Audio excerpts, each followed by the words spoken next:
boa tarde, bom dia, boa noite, dependendo aí da hora que o irmão, a irmã, o amigo, a amiga venham assistir ou ouvir o podcast, a nossa aula de hoje.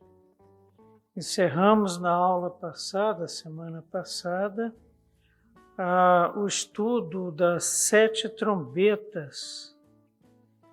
E como nós falamos anteriormente, nas taças, diferentemente dos selos e das trombetas, nós não temos um interlúdio.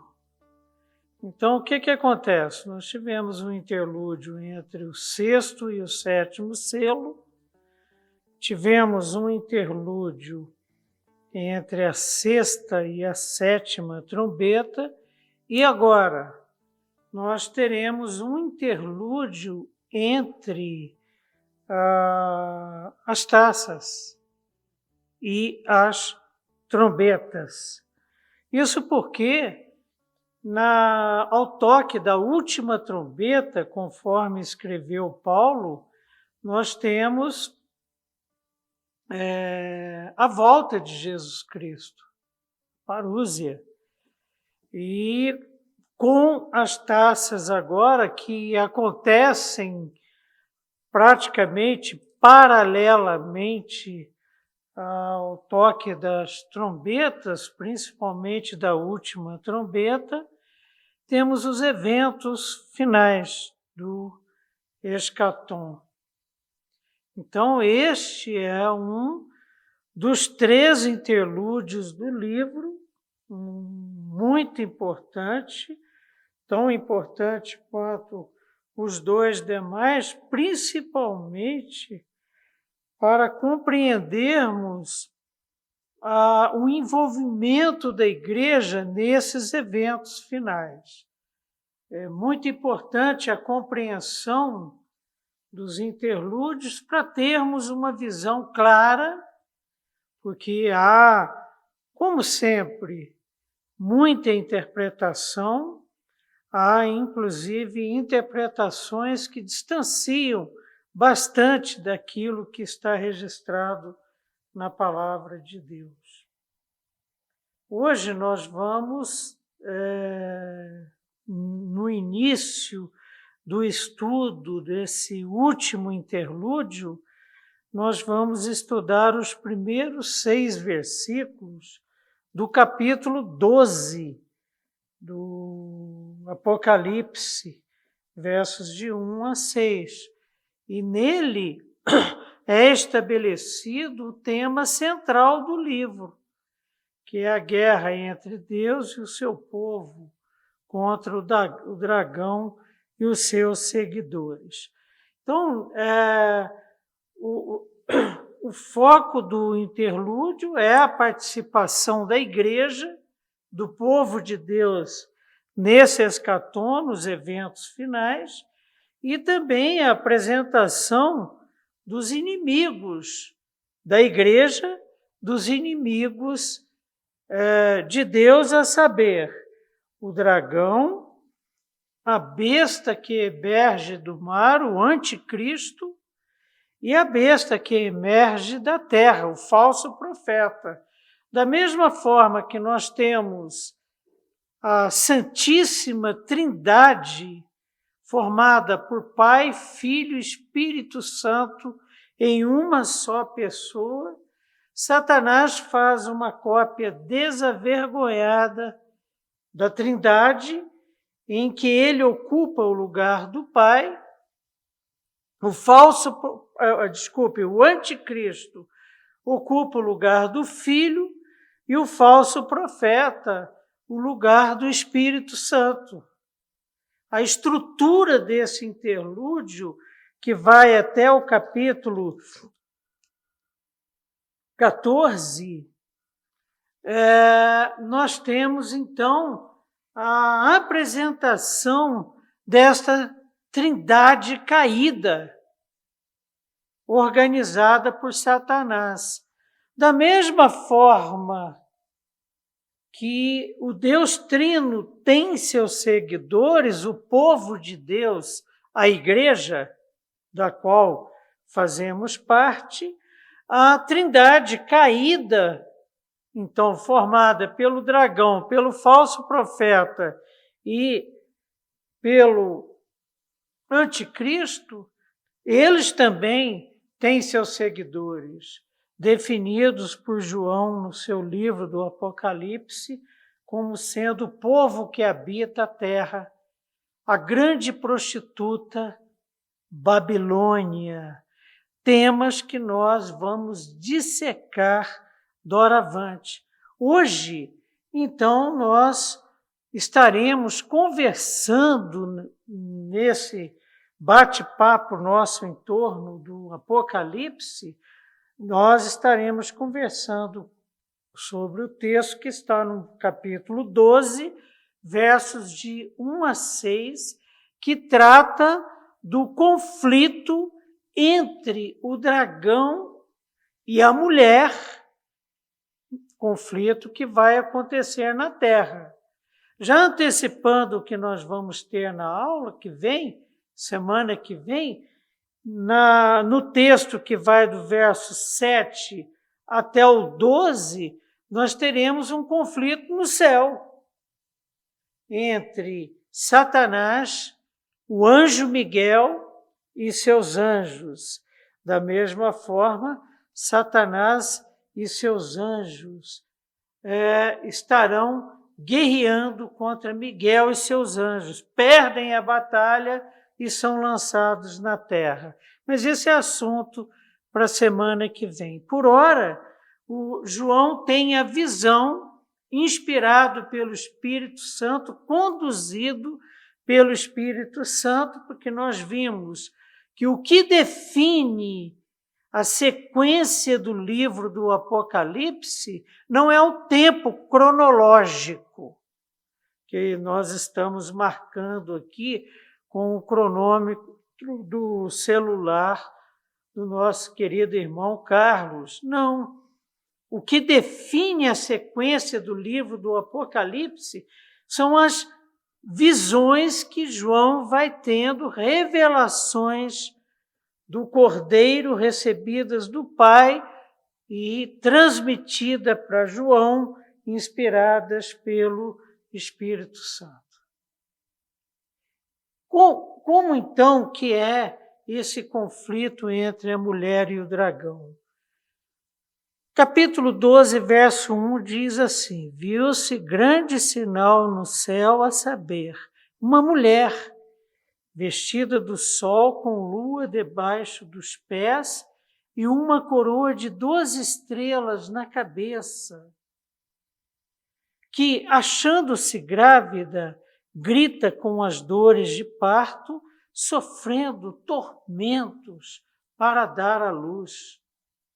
Viu-se também outro sinal no céu, e eis um dragão grande, vermelho, com 7 cabeças, 10 chifres, e nas cabeças 7 diademas. Verso 4.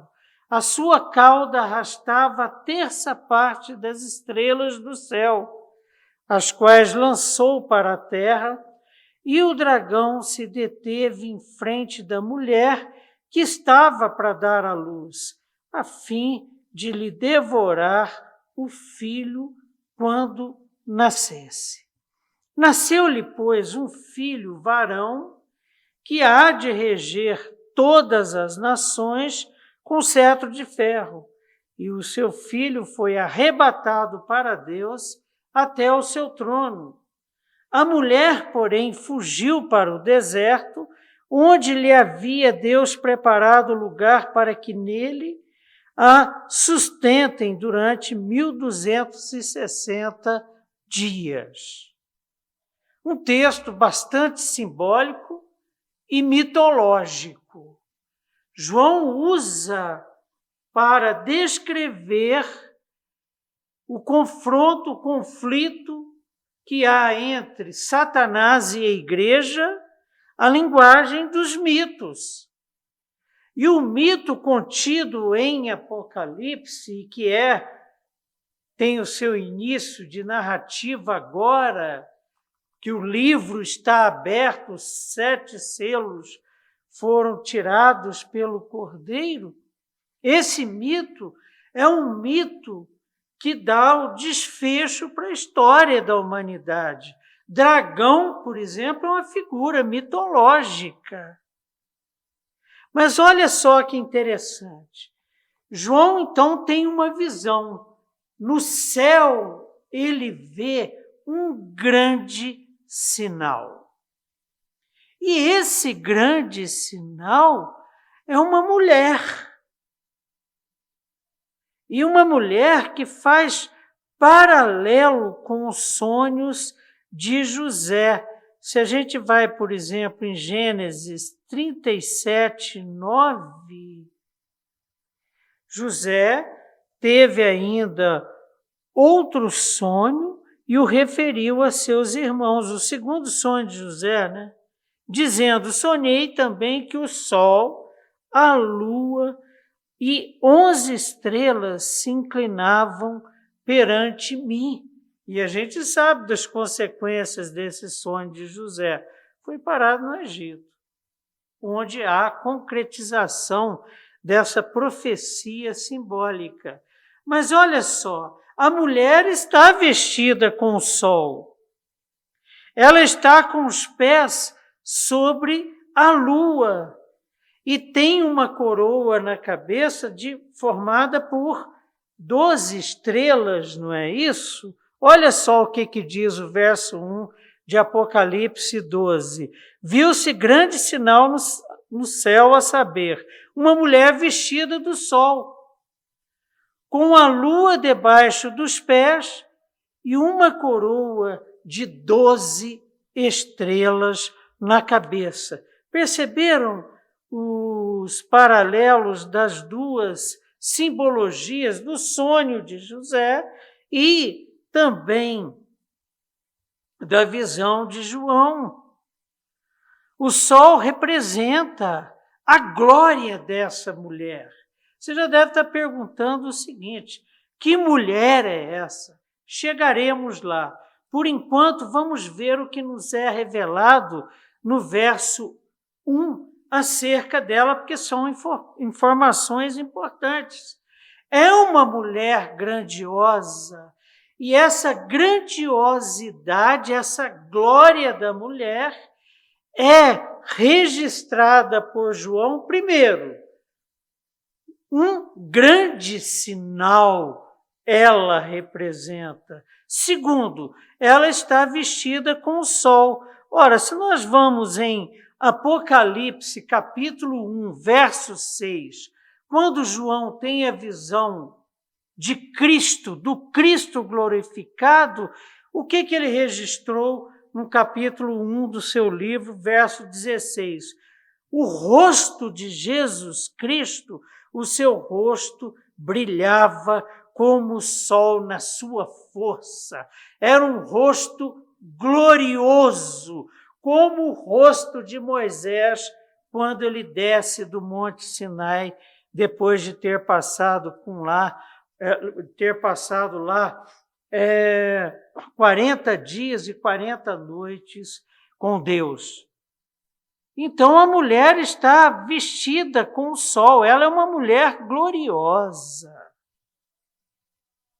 A lua debaixo dos pés enfatiza, simboliza seu reinado e domínio. Ela está sobre um corpo celeste, a lua. E a coroa? A coroa que ela tem na cabeça representa autoridade, soberania, reinado. Em Apocalipse 14, 14, nós encontramos: olhei e diante de mim estava uma nuvem branca, e assentado sobre a nuvem alguém. Quem? Jesus Cristo, semelhante a um filho de homem. Ele estava com uma coroa de ouro na cabeça e uma foice afiada na mão. Jesus pronto para a ceifa final. Em Apocalipse 4:4, nós vemos que ao redor do trono de Deus estavam outros 24 tronos. E assentados nele havia o quê? Os 24 anciãos, seres celestiais de alta estirpe.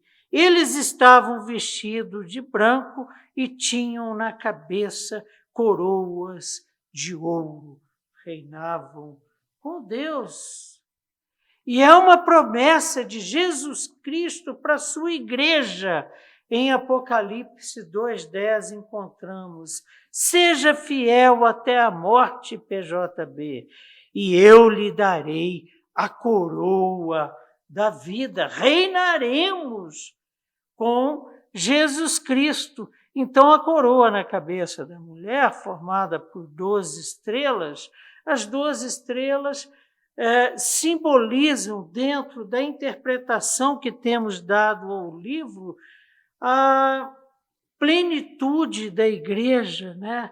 Que seriam 12 tribos, 12 apóstolos presentes na igreja, comprada por alto preço por Jesus Cristo. Vá checando aí o que nós estamos dizendo, porque anteriormente nós já estivemos conversando, estudando sobre isso. Esse grande sinal é até meio contraditório, porque ele é um grande sinal representado por uma mulher gloriosa, poderosa, que tem uma coroa, uma mulher que reina, mas é frágil. E essa mulher traz também como característica o quê? A fragilidade de uma mulher durante o parto. Verso 2 diz assim a palavra do Senhor, que achando-se grávida, grita com as dores de parto, sofrendo tormentos para dar a luz. Então, é um grande sinal uma mulher dando a luz. Tal sinal glorioso, celestial, não se vê, por exemplo, nas forças do mal. Porque esta glória e esse poder e essa importância que João vê nessa mulher é porque ela representa o plano salvífico de Deus, o que não é encontrado nas forças do mal que acabamos de listar. Mas vamos só checar isso. Por exemplo,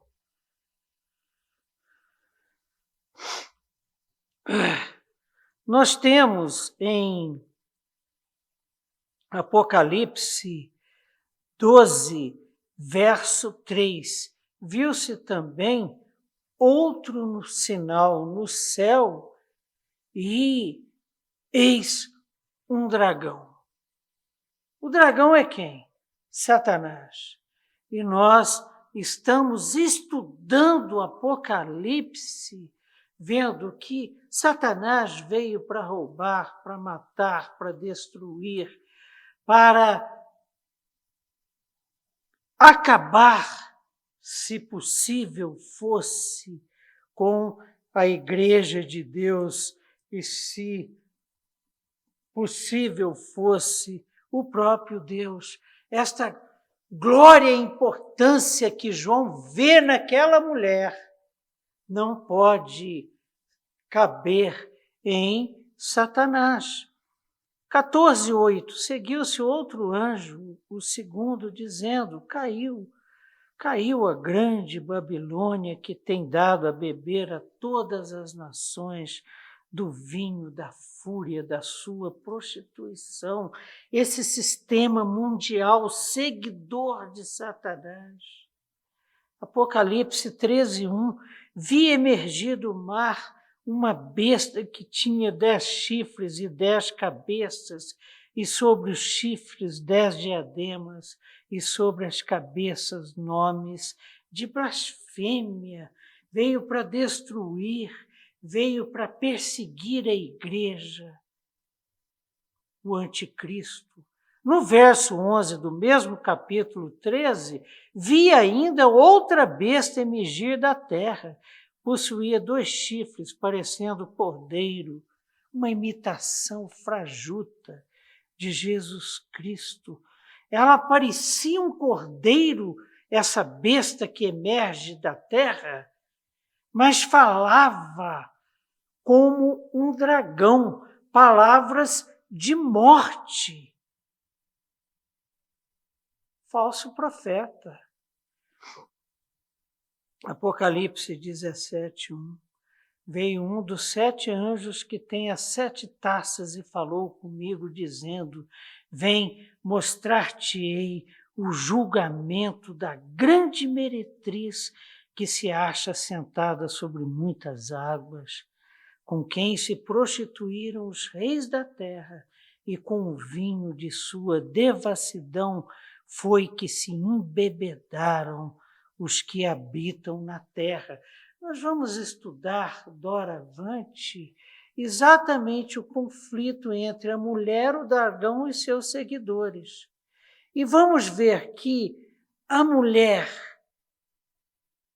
herda a vida eterna e o dragão e os seus seguidores, a morte eterna. Então, estaremos vendo que, na realidade, essas forças do mal não têm, apesar de muitas vezes se fantasiarem dela, se maquiarem dela, mas não têm a glória verdadeira de quem, da qual a mulher é possuidora.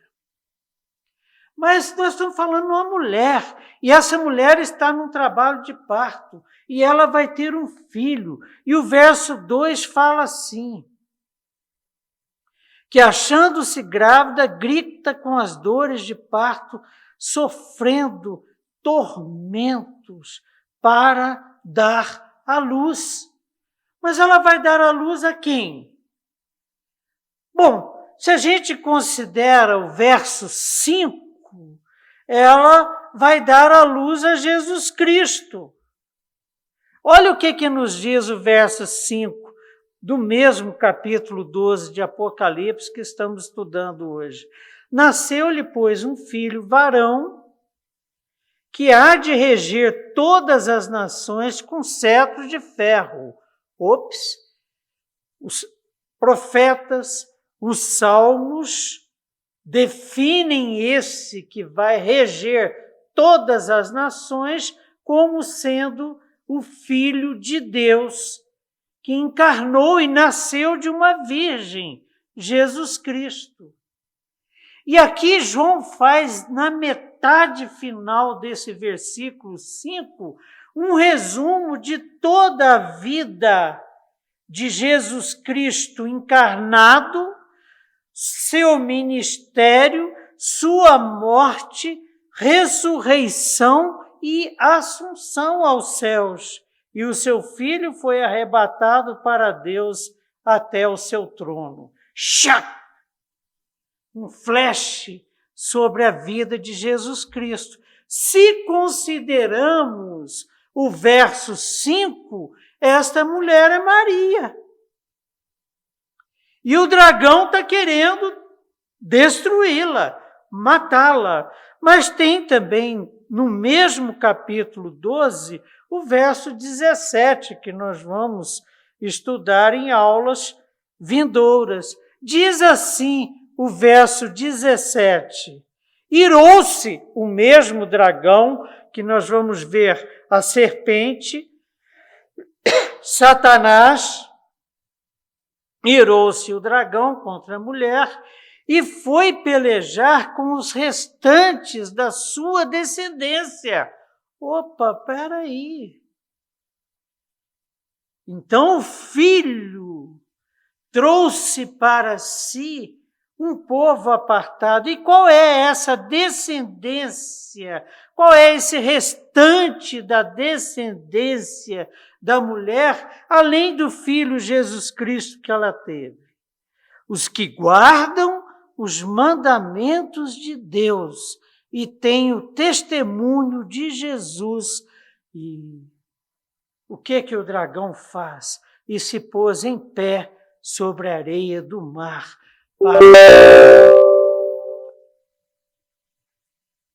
para acabar com esta descendência. Então vejam bem vocês a seguinte situação. A mulher simboliza tanto Maria, mãe de Jesus Cristo, quanto a igreja. Na realidade, ela simboliza a igreja, porque aquela coroa com 12 estrelas é a igreja formada tanto pelas 12 tribos de Israel, como já vimos nos 144 mil selados, como os gentios e os representados, no caso, pelos apóstolos, 12 apóstolos. Então, porque Jesus quebrou a barreira, a parede que separava, derrubou a parede que separava. Então já temos mais claro quem é essa mulher. Essa mulher é a igreja. Essa é a mulher, é a igreja que vai entrar na provação final, que vai entrar nos eventos do escatom, que vai participar dos eventos do escatom, considerando verso 5 e verso 17. O verso 5 traz o nascimento, a morte, ressurreição e ascensão de Jesus Cristo.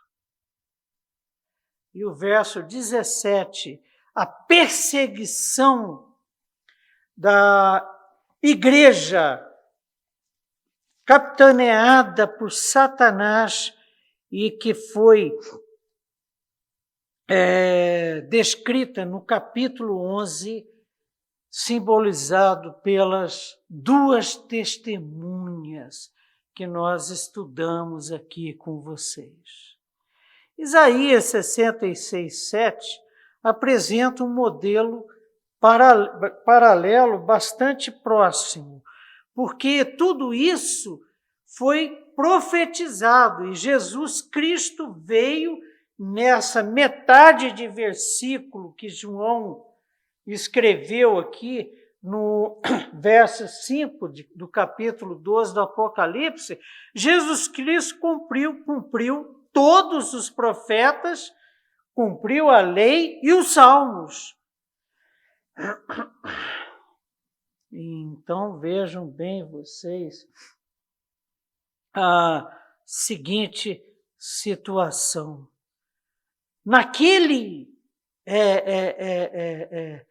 Daquela metade de versículo, então João traz tudo isso que é previsto por intermédio dos profetas. E em Isaías 66, 7, nós temos: antes de entrar em trabalho de parto, ela dá luz. Antes de lhe sobrevirem as dores, ela ganha um menino.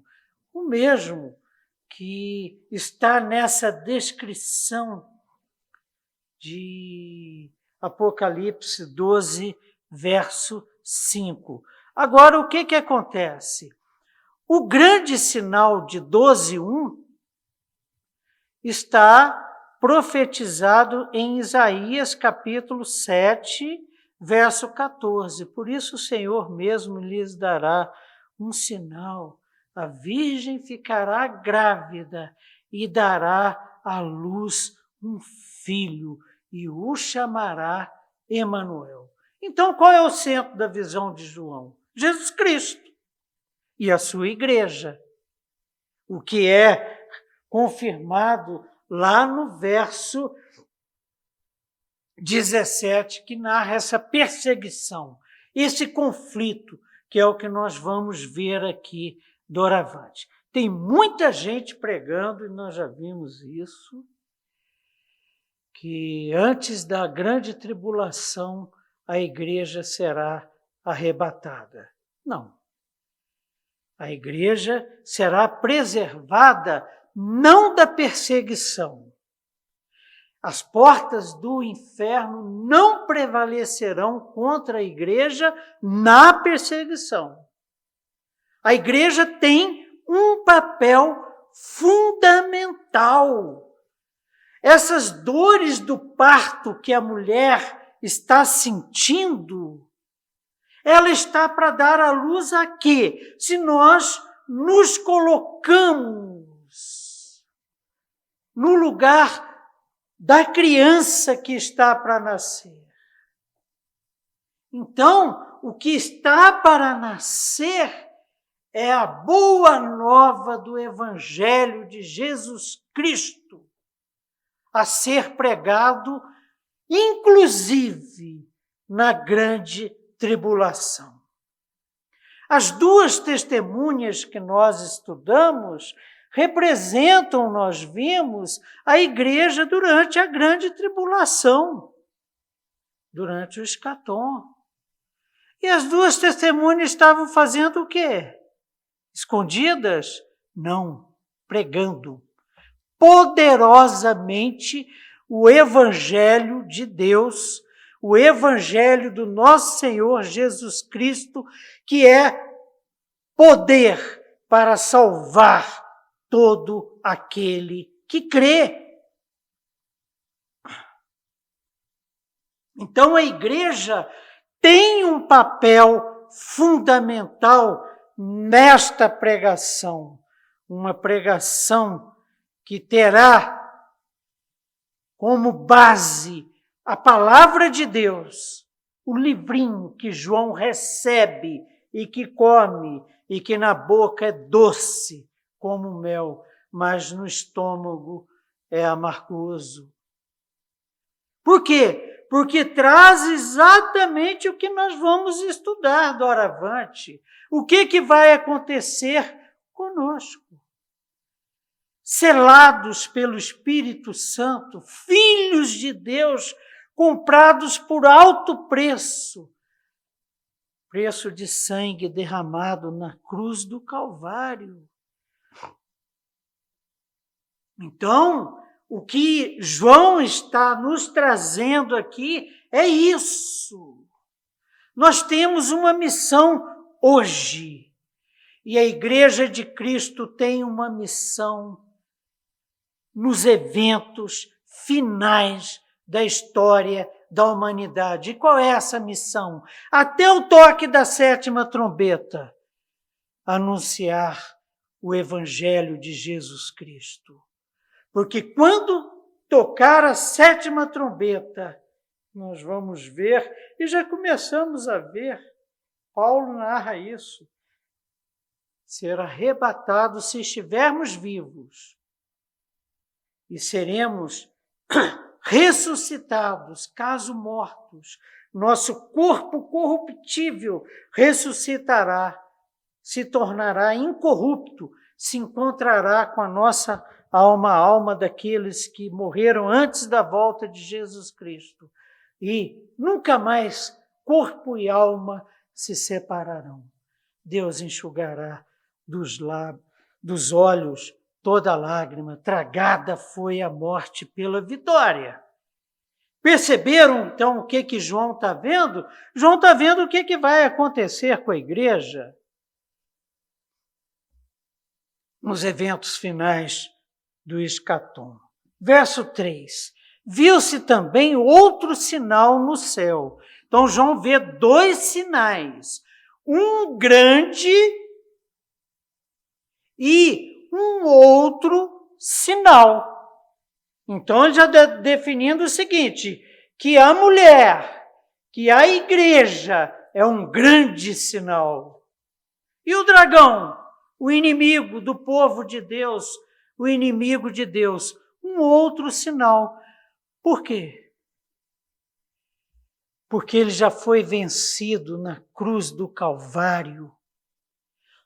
Ele já foi vencido pelo testemunho dos santos fiéis e seguidores de Jesus Cristo, conforme nós lemos lá em 17, conforme vamos continuar estudando hoje. Um outro sinal, apesar de que um sinal horrível, monstruoso, mitológico, um dragão. Vamos ver o que é dito acerca dele.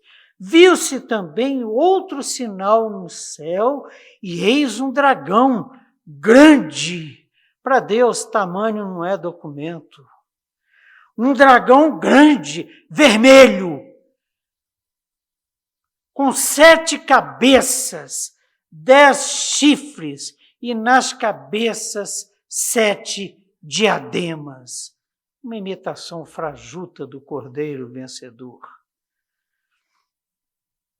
O grande dragão é um símbolo conhecido e associado a Satanás, ao demônio.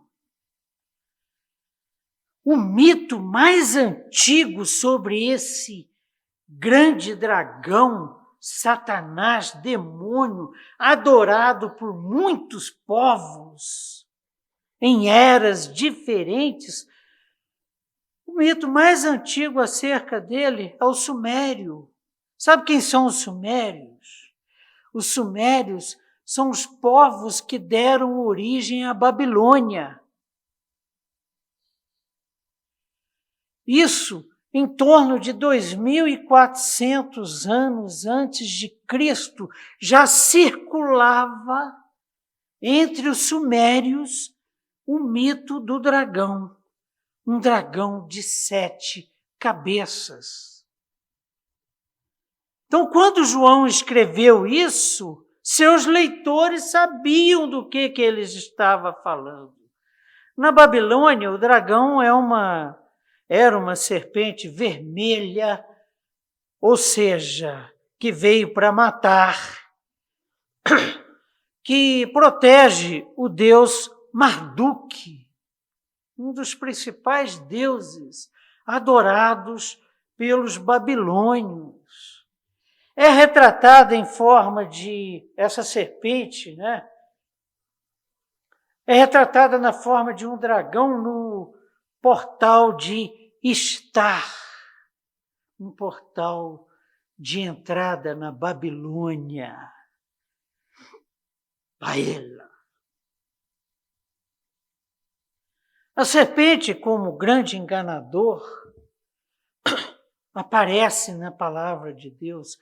E olha, gente, essa questão mitológica não é difícil de encontrarmos nos registros de diferentes culturas, aspectos que aparecem na palavra de Deus, como, por exemplo, o dilúvio aconteceu e temos registros acerca de dilúvio, inclusive entre povos indígenas, aqui no Brasil.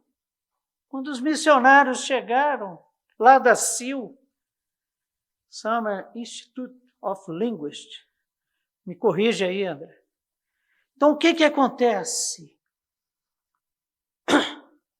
De repente, narrativas acerca do dilúvio entre indígenas. Quando eles foram traduzir Gênesis, estão falando, esse mito aí nós conhecemos, essa história aí nós conhecemos. Mas vamos lá, a serpente.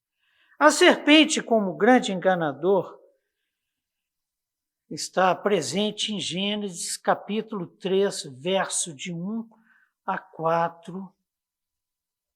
Diz assim a palavra de Deus. Verso 1 de Gênesis 3. Mas a serpente, mais sagaz que todos os animais selváticos que o Senhor Deus tinha feito, disse à mulher: é assim que Deus disse: não comereis de toda a árvore do jardim? já jogou uma semente de dúvida na cabeça de Eva. Respondeu-lhe a mulher: do fruto das árvores do jardim podemos comer, mas do fruto da árvore que está no meio do jardim, disse Deus: dele não comereis nem tocareis. Já mudou o mandamento de Deus. Nele, para que não morrais. Então a serpente disse à mulher: é certo que não morrereis. Aí começou toda a história da queda. Então a serpente, esse dragão que João vê, enorme, querendo engolir, querendo destruir a mulher, é Satanás. A antiga serpente, nós vamos ver aqui os títulos que ele recebe. Essa é a base principal para essa visão de João. Ali na visão de João, nesse texto do Apocalipse que estamos estudando hoje, Deus começa a narrar como é que vai ser a queda dessa serpente, que na realidade sua derrota já aconteceu na cruz do Calvário. O vermelho representa Satanás matando o povo de Deus, como, por exemplo, encontramos em Apocalipse 6,4. Lembram dos 4 cavaleiros? E saiu outro cavalo, vermelho, segundo, e ao seu cavaleiro foi-lhe dado tirar a paz da terra, para que os homens se matassem uns aos outros. O vermelho representa morte. Apocalipse 17:6. A grande Babilônia, essa grande Babilônia, nós vamos estudar nas próximas aulas, ela representa o quê? Esse sistema mundial que está aí, explorador dos recursos naturais, explorador do homem, escravizador do homem,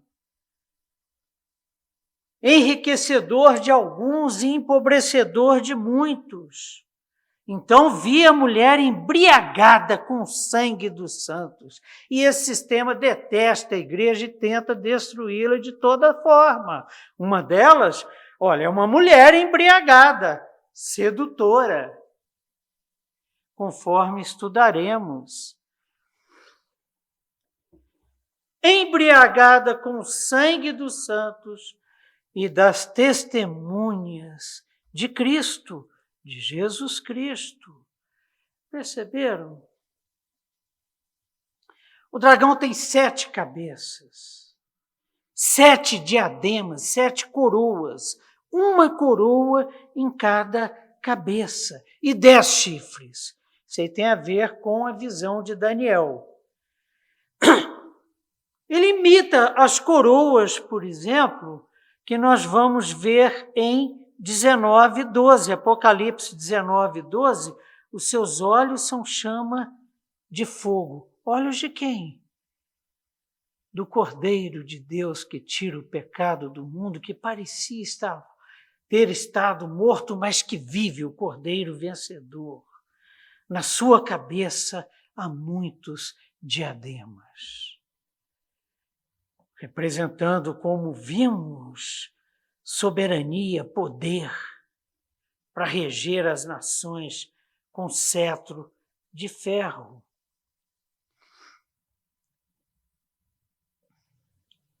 E, como disse, há uma alusão à 4ª besta que Daniel descreve no seu livro, capítulo 7, verso 7. Depois disso, eu continuava olhando nas visões da noite, e eis aqui o 4º animal, terrível, espantoso e sobremodo forte, o qual tinha grandes dentes de ferro. Ele tinha 10 chifres, o dragão que João vê.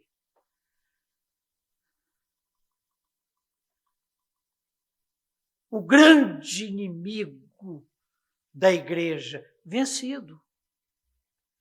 O grande inimigo de Deus, manietado.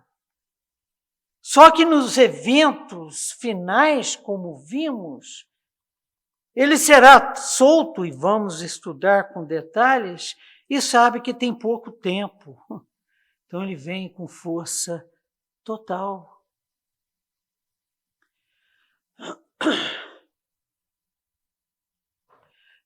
E os títulos que esse grande dragão recebe na palavra de Deus? Ele é chamado de príncipe deste mundo no Evangelho de João, poderio do ar, segundo Paulo, e ainda segundo Paulo, Deus deste século, e terá um reinado temporário.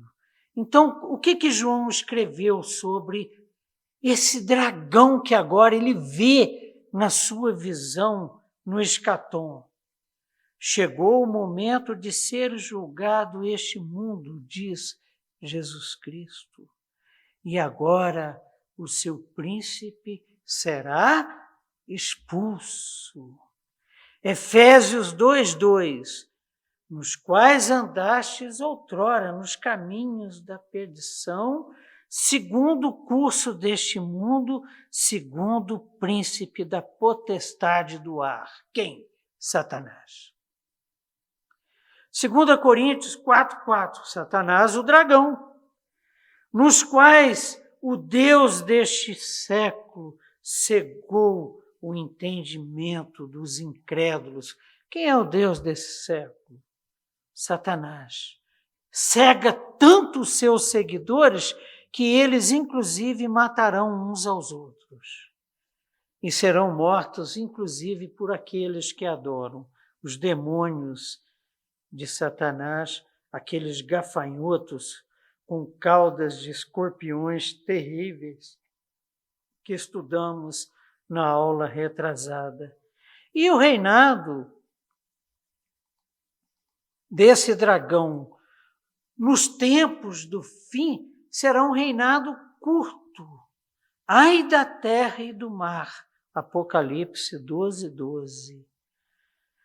Pois o diabo desceu até vós, cheio de grande cólera, porque sabe que pouco tempo lhe resta. É por isso que Jesus Cristo fala que esses eventos finais, o tempo de ocorrência desses eventos foi encurtado por Deus. Por quê? Por causa dessa fúria de Satanás. E se ele fosse um tempo dilatado, talvez não sobrasse ninguém, tamanha a sede de Satanás. Verso 4.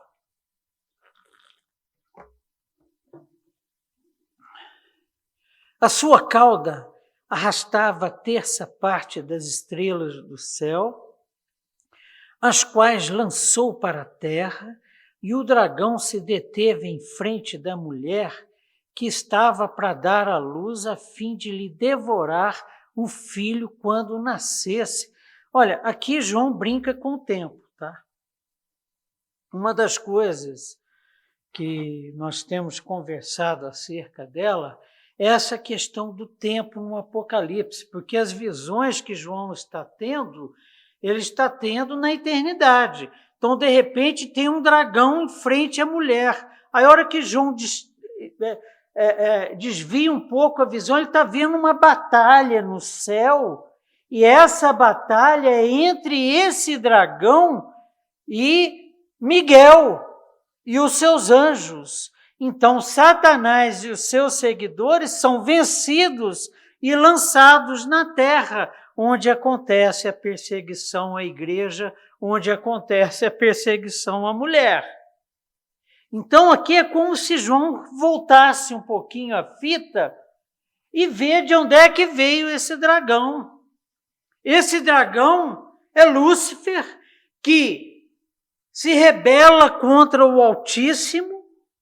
Há uma revolução no céu e Miguel e seus anjos o vencem. Vencem tanto a Satanás quanto aos seus seguidores e os lança na terra. E quando Satanás vai para a terra, cai na terra com a sua cauda, ele leva o quê?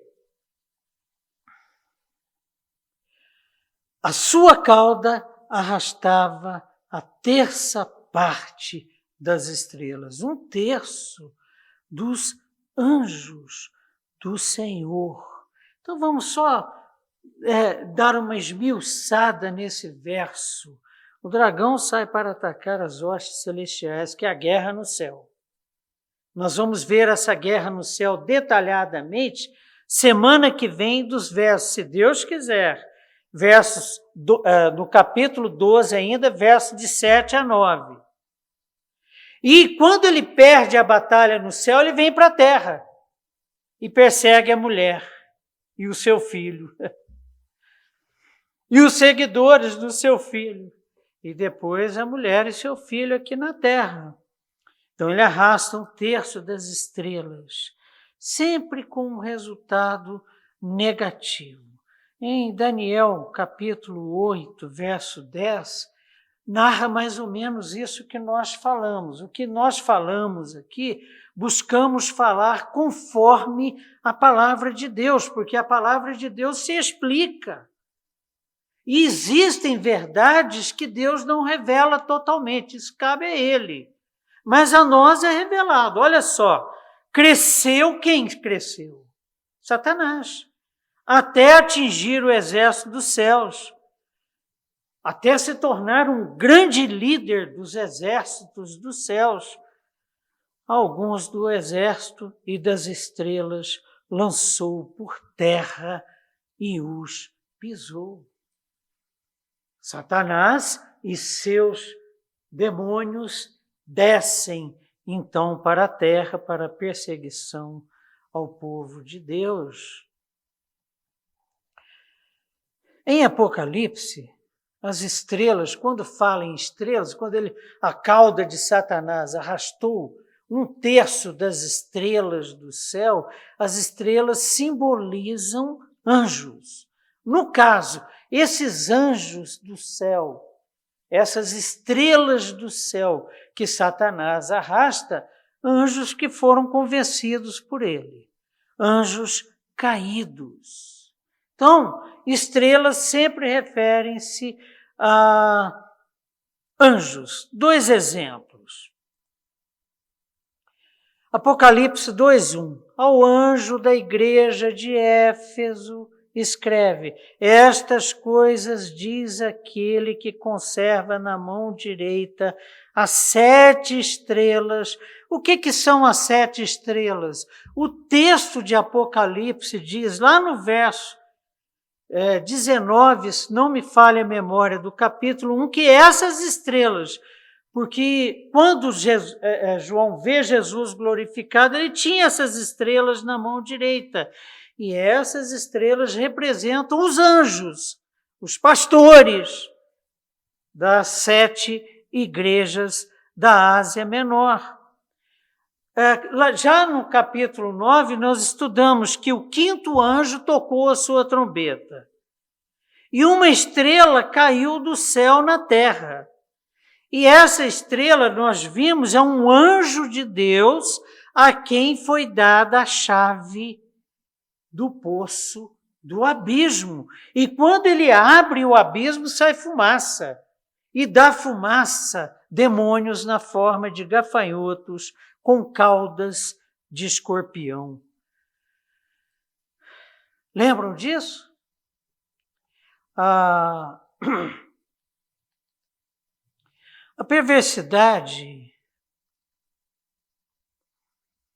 é comum no Antigo Testamento, porque aqui diz o seguinte: e o dragão se deteve em frente da mulher que estava para dar à luz, a fim de lhe devorar o filho quando nascesse.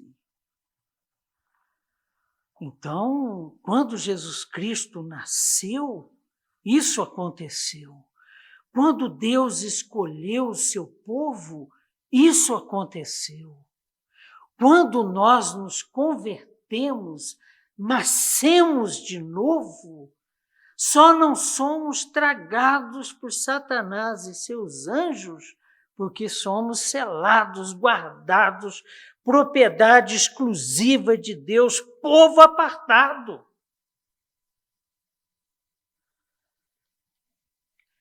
É interessante que quando Moisés nasceu, algo parecido estava acontecendo no Egito, lá na gênese do povo de Deus.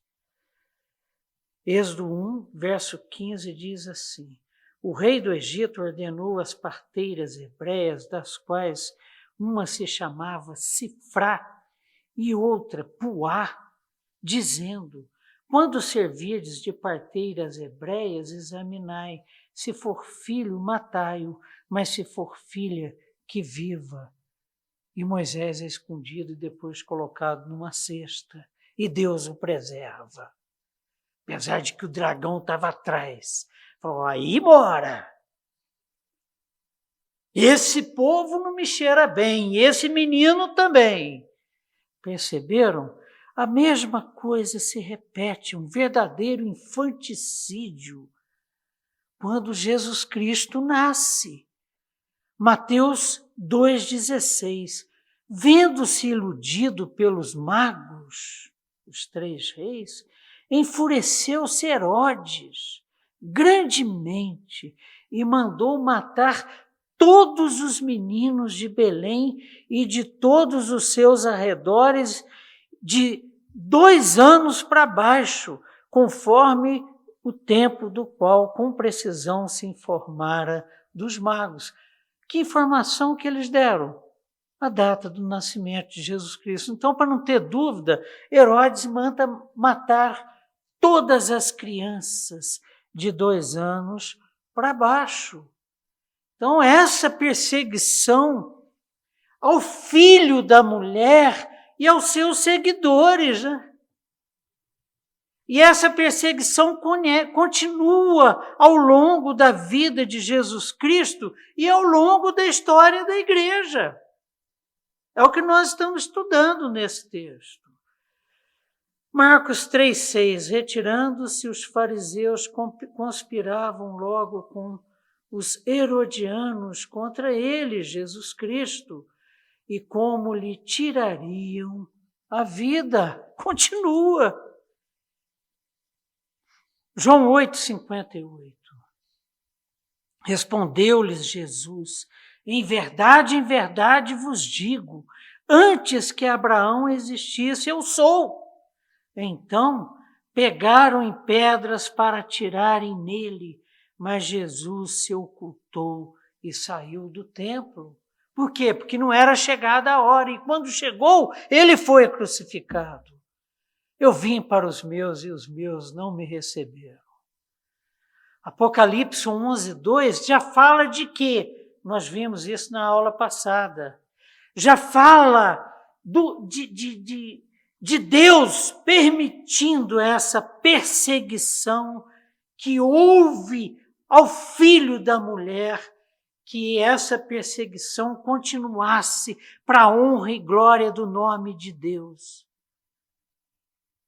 E 11:2 do livro de Apocalipse registra: mas deixa de parte o átrio exterior, não meça o átrio exterior do santuário. Por quê? Porque ele foi dado aos gentios. Estes, por 40, os seguidores do dragão, os seguidores da besta. Estes, por 42 meses, 3 anos e meio, o tempo simbólico estabelecido para a perseguição, para a provação final. Estes, durante esses 3 anos e meio, que Daniel chama de tempo, 2 tempos e metade de um tempo, calcarão aos pés a cidade santa.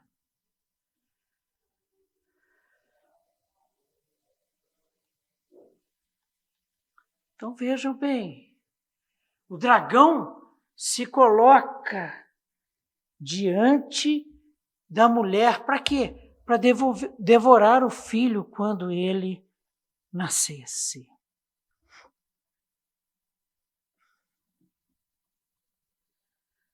Verso 5, nós já fizemos um comentário rápido, vamos fazer mais outro comentário.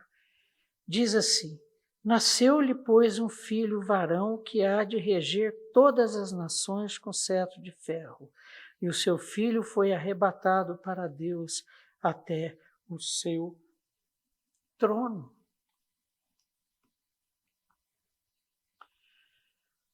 Como já falamos, são omitidos a maioria dos detalhes da história de Jesus Cristo encarnado e da sua morte, a ressurreição e a ascensão. Move-se direto do nascimento à ascensão. Cristo virá para ferir as nações. O Salmo 2:9 profetiza isso. Com vara de ferro as regerá e as despedaçarás com um vaso de oleiro. Apocalipse 2:27 confirma. E com cetro de ferro as regerá as nações e as reduzirá a pedaços como se fossem objetos de barro.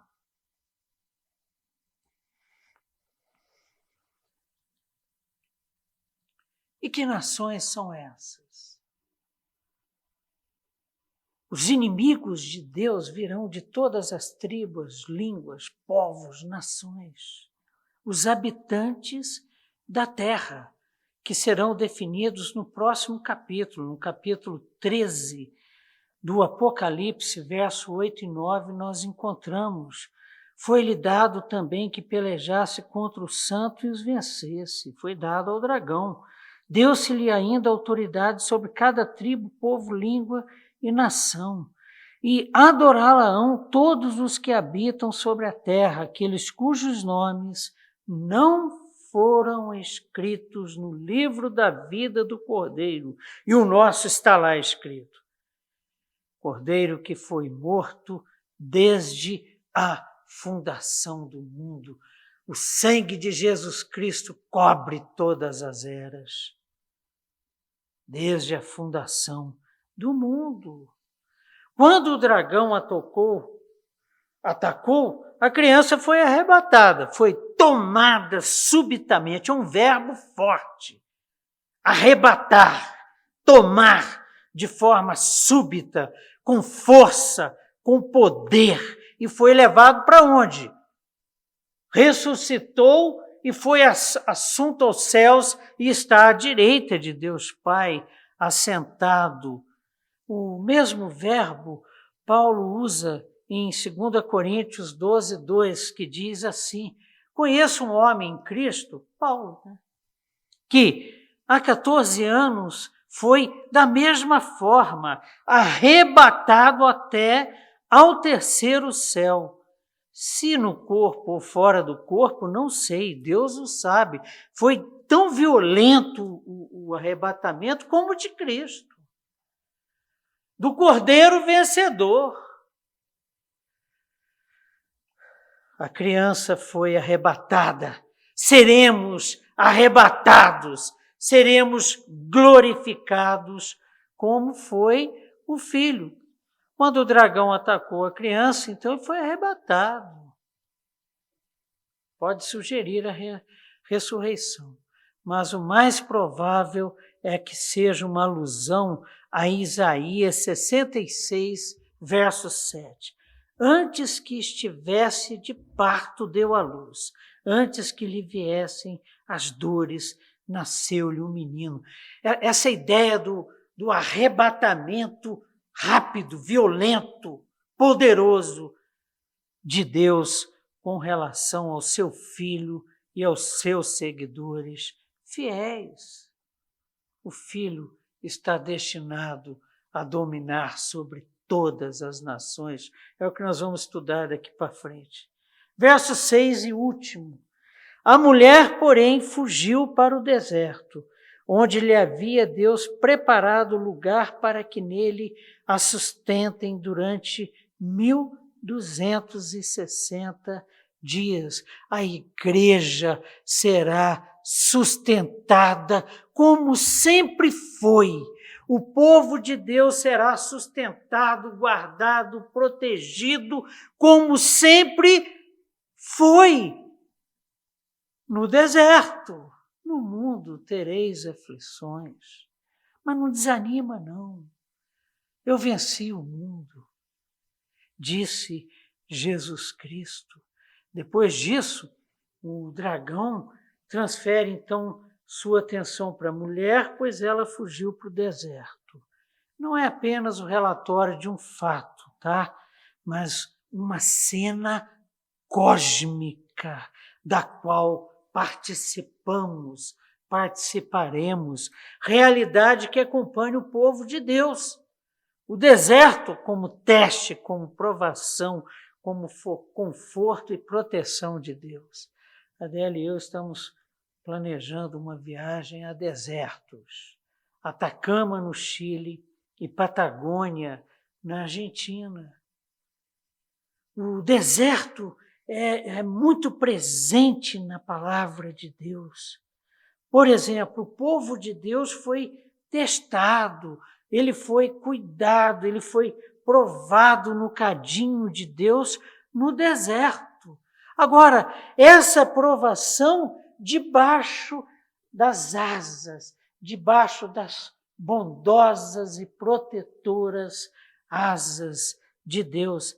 Deuteronômio 32, versos 11 e 12 diz assim: como a águia desperta sua ninhada e voeja sobre os seus filhotes, estende as asas e, tomando os seus filhotes, os leva sobre elas. Tipo lá, os hobbits no final do Senhor dos Anéis, né? Assim, só o Senhor o guiou.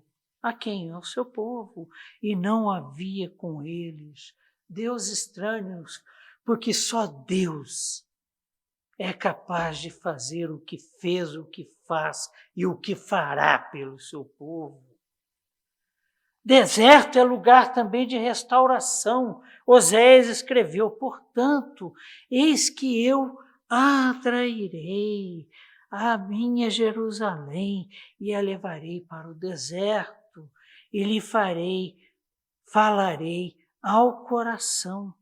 Jesus Cristo foi um homem de deserto. Marcos 1,35, tendo-se levantado alta madrugada, saiu, foi para um lugar deserto e ali orava. Deserto é lugar de oração. Provação é tempo de oração, é tempo de busca do nosso Pai Celestial, que nos abriga debaixo de suas asas. Lucas 4,42. Sendo dia, saiu e foi para um lugar deserto. As multidões o procuravam.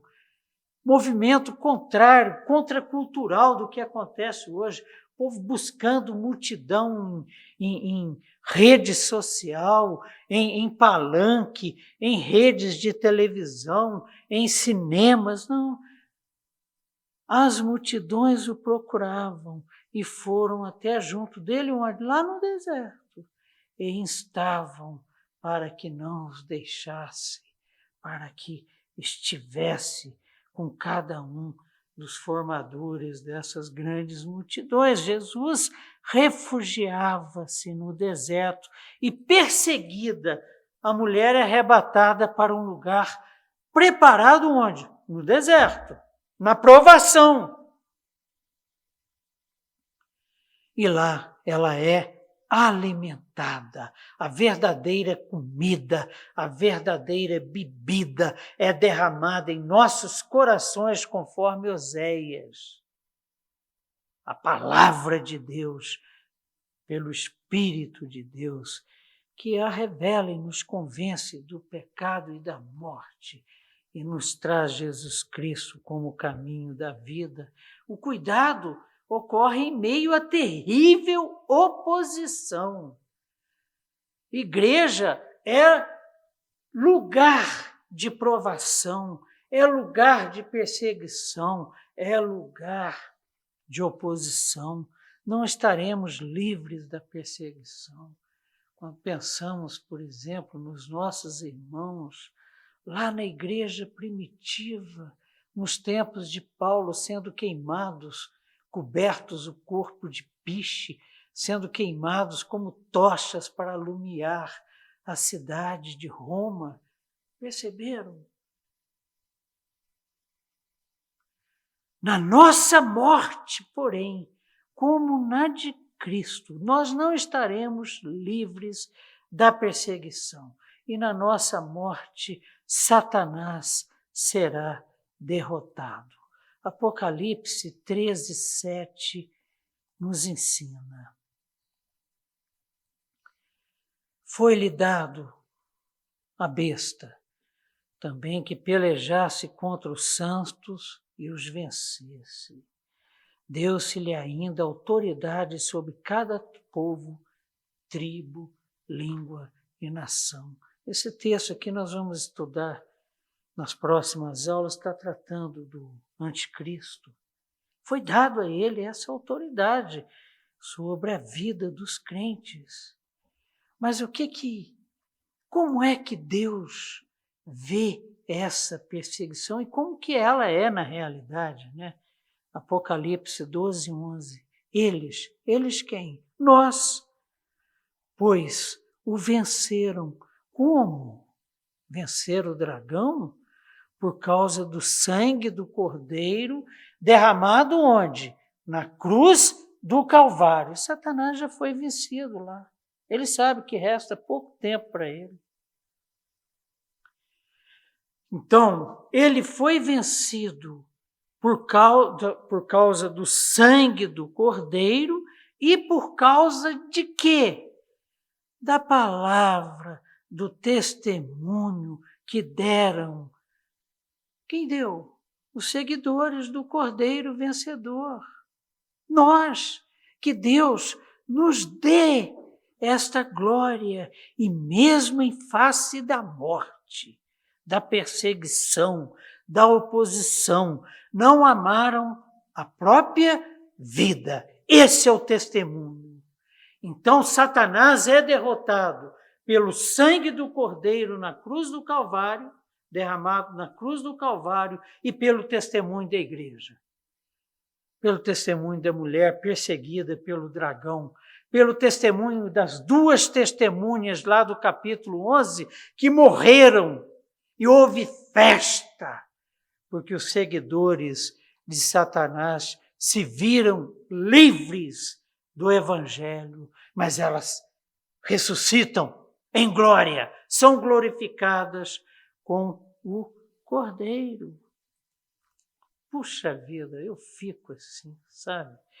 Olha, a mulher perseguida, a igreja perseguida, ela é levada, ela é arrebatada para um lugar preparado. Davi percebeu isso e escreveu um dos trechos mais lindos da palavra de Deus, que é o Salmo 23. Ele, o Senhor, me faz repousar em pastos verdejantes, leva-me para junto das águas tranquilas, águas de descanso, refrigera minha alma, guia-me pelas veredas da justiça por amor do seu nome e não nos deixa cair. E vencedores reinaremos com o leão da tribo de Judá. Esse é o nosso Deus. Esse é o Deus que arrebatou a mulher para um lugar preparado onde? No meio da perseguição, no meio da grande provação, no meio da mortandade dos filhos de Deus provocada pela fúria do dragão que sabe que tem pouco tempo. Mas mesmo diante da morte, não temeram. Não temeram.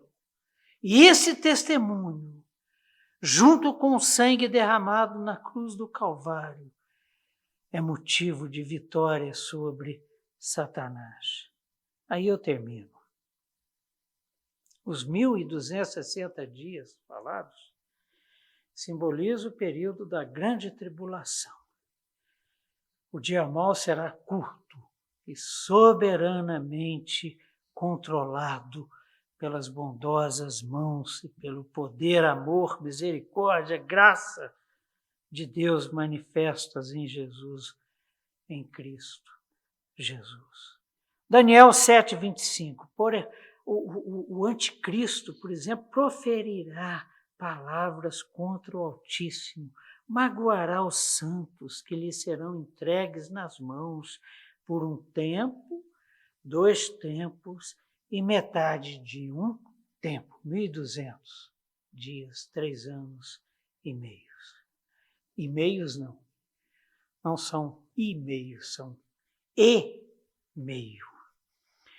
Mas deixa de parte o átrio exterior do santuário e não meças, porque foi ele dado aos gentios, estes por 42 meses, o mesmo tempo, calcarão aos pés a cidade santa. Esse é o tempo da grande perseguição. Se for da vontade do Senhor, dela participaremos. Uma honra para os filhos de Deus. Senão, nós permaneceremos fiéis, passo a passo, dia a dia, aula gravada, permaneceremos em nome de Jesus, fiéis a Ele e falando, propagando o quê? O seu Evangelho. Amém. Então, a descrição que Deus nos trouxe nesses primeiros 6 versos do terceiro interlúdio, que é o início do capítulo 12 de Apocalipse, nele nós temos a descrição de João acerca de uma mulher gloriosa, poderosa, soberana, como é a igreja, mas ao mesmo tempo frágil. Frágil porque está grávida e com dores de parto. Gloriosa porque dará a luz ao Filho de Deus. É assim com a igreja também. O corpo de Cristo. Sua igreja gloriosa e grávida com o seu evangelho da salvação. Amém? Vamos orar, queridos. Senhor nosso Deus e Pai, Pai de amor, graça, misericórdia, poder. Deus que tem história nas mãos. Cordeiro de Deus glorioso que tem o livro, desatou-lhes os selos, ordenou o toque das trombetas e agora nos prepara para o derramamento das 7 taças da ira do Altíssimo. A vindicação dos santos de Deus. Ó Pai, nós estamos aqui com o nosso coração jubiloso, apesar de estarmos atravessando uma pandemia terrível, uma pandemia em que mais de 500 mil brasileiros já morreram.